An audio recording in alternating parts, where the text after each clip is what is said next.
მეოთხე საარჩევნო უბანი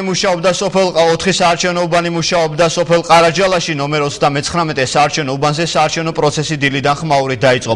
პარტია თავისუფალი საქართველოს თელავის მაჟორიტარი დეპუტატობის კანდიდატის გიორგი მოსიაშვილის განცხადებით აღნიშნულ უბანზე ხმების ტოტალური გაყალბება მოხდა. მისი თქმით საარჩევნო კაბინაში ერთდროულად ორი მოქალაქე შედის და მათ მითითებებს კომისიის თავმჯდომარე ელცან მამედოვი აძლევდა.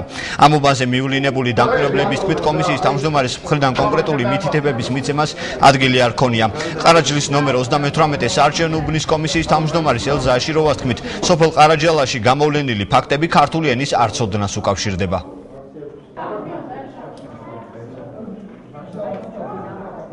ყარაჯლის ნომერ 39 უბანზე ტოტალურად მიმდინარეობს გაყალბება. კომისიის თავმჯდომარე ელხამ მამედოვი პირდაპირ შეყავს კაბინაში 2-3 ადამიანი და პირდაპირ ეუბნება რომელი ნომერი უნდა შემოხაზოს და ეს არის 5 ნომერი. მე ვარ წარმომადგენელი, მაქვს აკრედიტაცია გავლილი და მაქვს დოკუმენტი. ვიდეო მასალაც არსებობს, რომ არ მიშვებდა საერთოდ. არსებობს ასევე ვიდეო მასალა, რომ მთლიანი კარუსელზე მოძრაობს ერთი და იგივე ხალხი დგა, აქ არის რამოდენიმე ჯგუფი, რომელიც ჯგუფსაც გამოყავს და შეყავს ერთი და იგივე ადამიანები. ტოტალურად მიმდინარეობს გაყალბება ყარაჯლის 39 უბანზე. მეკითხა უთიგლურია. მითხარ რა გავაკეთო? მე ვუთხარი იმ ნომრებს გადახედე, აქ იყვნენ დამკვირვებლები, ნომრებს გადახედე, რამდენი ნომერიც არის. იმიტომ დამკვირვებლების თანდასწრებით ვუთხარი შემოხაზე, რომელიც შენ გაინტერესებს. იყო თუ არა ესეთი ამ?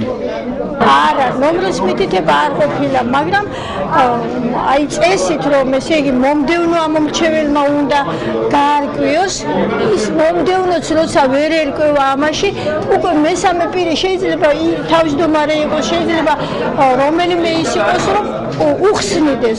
აი ამის მეტი აქ არაფერი არ არის. იგნორობის გამო ამომრჩეველს უწევს დასახმარებლად მეორე ამომრჩევლის მიწვევა. ეს კიდევ ეს დაშვებულია და დარღვევა არაფერია. არა, შეიძლება თქვა კაბინაში ნახონ ორნი და ეს რაღაცა დარღვევად ჩათვალონ თქვა შემოსულმა, მაგრამ ეს დარღვევა არ არის მიღებულია. ეს ყარაჯალაში სისტემატურად ხდება სხვადასხვა სამწუხაროდ ყველა არჩევნებზე ასე რომ იგნორობის გამო მეორე ამომრჩეველი ეხმარება.